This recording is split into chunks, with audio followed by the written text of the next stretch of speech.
You've seen Dragon Wang, now here's Dragon 2. It's Segaiden episode 49.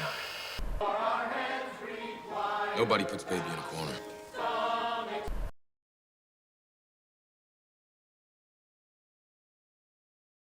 We've seen a few Master System releases to date that amounted to remakes of SG-1000 titles, but here's something completely new and original. A sequel to an SG-1000 game, in the form of Kung Fu Kid. Known as Makai Retsuden in Japan, Kung Fu Kid follows directly on the heels of my card format launch title, Dragon Wang. Although we never saw that particular title here in the US, the localized version, Kung Fu Kid, retains the protagonist's name, Wang, and gives American kids that most quintessentially 8 and 16-bit era sensation of all, a sequel to a game they'd never played because it was never localized.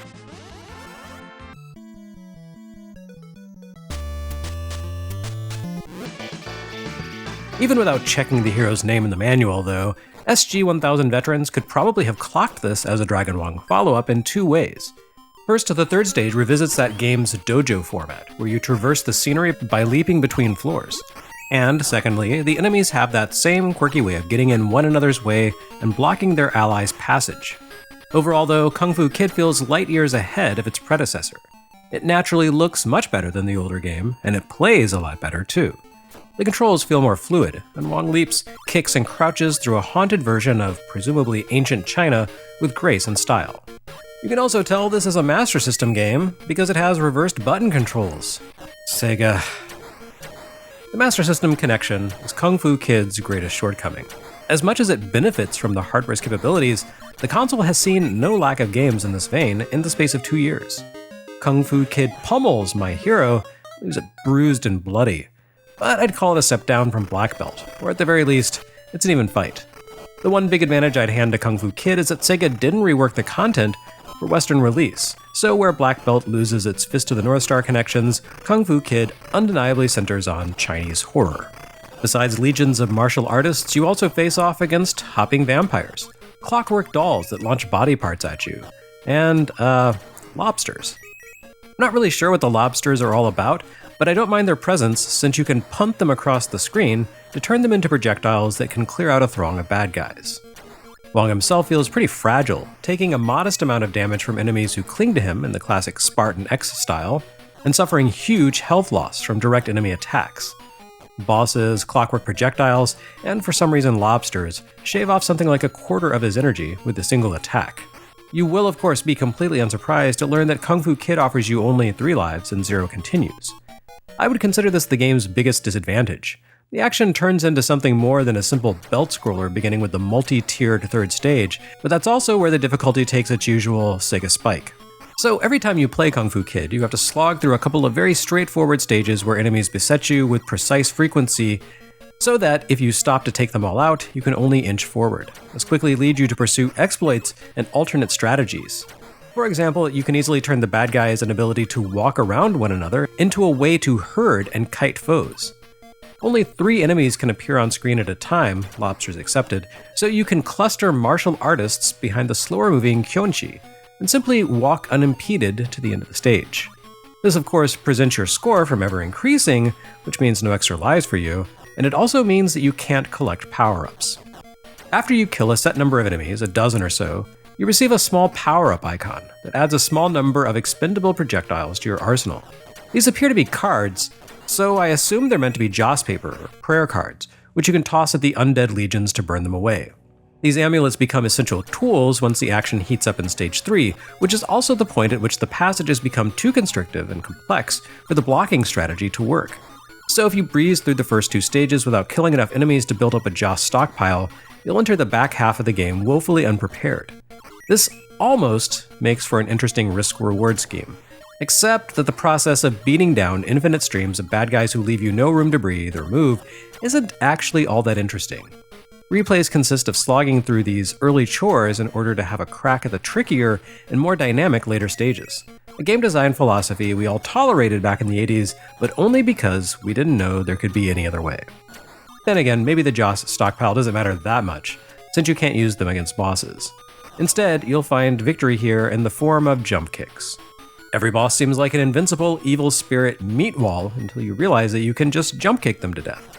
I guess in that sense, Kung Fu Kid is very much of its era, since it debuted right around the time that Double Dragon showed up in arcades and introduced the Y-axis to the belt scroller, canonizing jump kicks as the definitive offensive skill for the genre.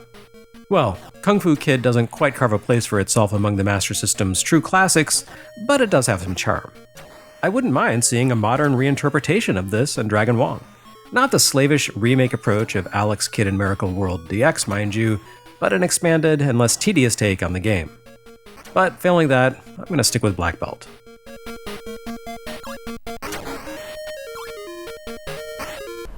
Now this is more like it. Great Golf for Mark III was a fun, unconventional, isometric take on the sport golf. This completely different and unrelated game for Master System, also called Great Golf, takes a more conventional approach and raises the bar for the genre. Sega's decision to call its mediocre Master System sports games great opened the door for some obvious dunking through the years. The disconnect between the brash title of something like Great Volleyball and the actual substandard gameplay of Great Volleyball gave many gamers their first taste of ludonarrative dissonance. But this is a genuinely great sports title. As much as I enjoy the Japanese release called Great Golf, this feels miles ahead of that game and anything else available on consoles in 1987. I mean, not that there was that much competition. Here in November 87, I believe the only other golf title available for current gen, that is post-crash, American systems is Golf for NES. And NES Golf was a formative classic, a genre-defining work, the foundation of an entire video game format. As I've mentioned many times over the years, HAL and Nintendo created a true touchstone. Great Golf takes that format and refines it to brilliance. I've grown to appreciate good golf sims over the past decade of making these videos, despite having zero interest in the sport, and Great Golf stands up to anything ever developed by the golf wizards at HAL or TNE Soft. Surprisingly enough, Great Golf did not emerge from the revered halls of those development houses, but instead from a studio called Whiteboard. According to Sega Retro, Whiteboard had previously worked on the SG-1000 version of Ninja Princess, which was great despite the hardware limitations, and Great Baseball for Master System. You may recall Great Baseball as the only other great sports title to date that wasn't a complete waste of human existence, so I can't say I'm surprised to learn that the same studio factored in here. Whiteboard would evidently do uncredited dev work on just about every other baseball title for Master System and Mark III, but they wouldn't make any further golf games for the console. And why would they? They more or less achieved perfection here. Sometimes you just gotta drop the mic. For me, the test of a golf game comes down to the pick up and play factor. If I just jump in for the first time, can I immediately grasp the specifics of its systems and sink the ball close to par within the first couple of holes? In this respect, Great Golf works perfectly. I actually played a near par game in my first go on all but 3 or 4 of the trickiest holes, which all featured extensive water hazards or narrow greens surrounded by rough, and dinged my multiple missed shots with a 2-stroke penalty. Fundamentally, Great Golf works very much in the vein of NES Golf, but it makes a few key changes in terms of presentation and driving mechanics that set it apart. First, it simplifies the swing meter to a single button press, which makes driving more intuitive. At the same time, it presents players with more granular options for squaring up to swing. In addition to the usual club selection and aim options, you can also select your stance, adjusting the placement of your feet before taking a swing. This has a fairly subtle effect on your stroke, and I usually just stuck with the default stance, but the option exists for people who really want to tweak their game. You can also fine-tune your play to a degree at the outset of a match, as the game allows you to select your choice of 14 clubs from the full set.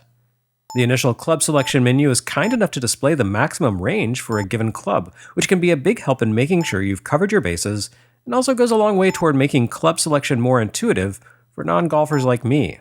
What's the difference between a 5-iron and a 3-wood? About 55 yards, it turns out. Great Golf introduces the usual factors into play. You need to avoid water and rough, hit high enough to clear trees on the course, dig out of a sand trap with a wedge, and calculate putts against the lay of the green.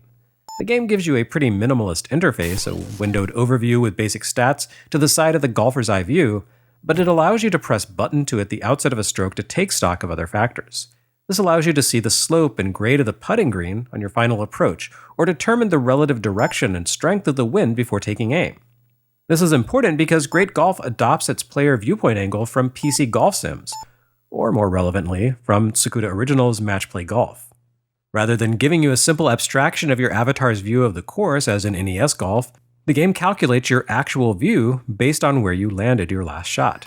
You can see the processor straining slightly to calculate the current view, as the course takes a moment to render until it reaches the generic skybox, which it draws instantly.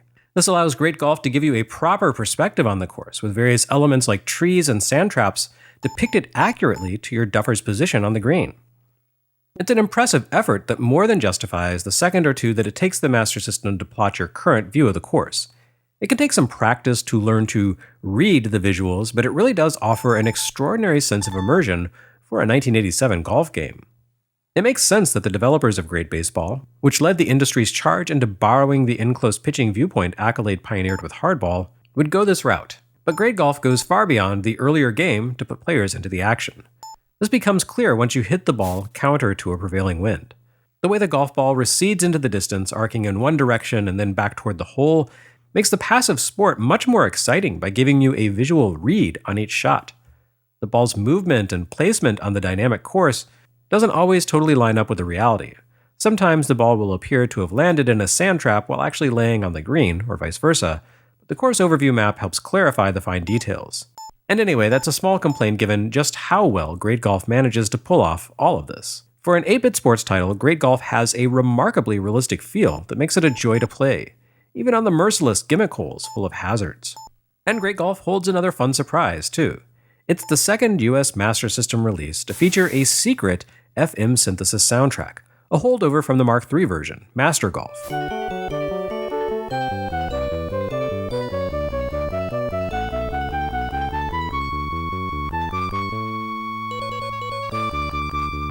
Not that there's a whole lot of music to be heard here. Most of the audio consists of play effects and indecipherably muffled voice clips, but what little tunage does show up sounds great with FM support.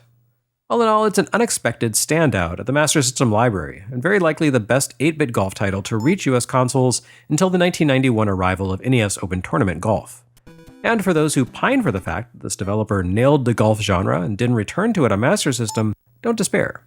Whiteboard would eventually dissolve and be absorbed by Sega, at which point the former Great Golf staff would work with Sega's development teams on the quirky Mega Drive classic Battle Golfer Yui, a real curiosity that paired an RPG-style sci-fi narrative to a damn good, if slightly unrealistic, golf sim.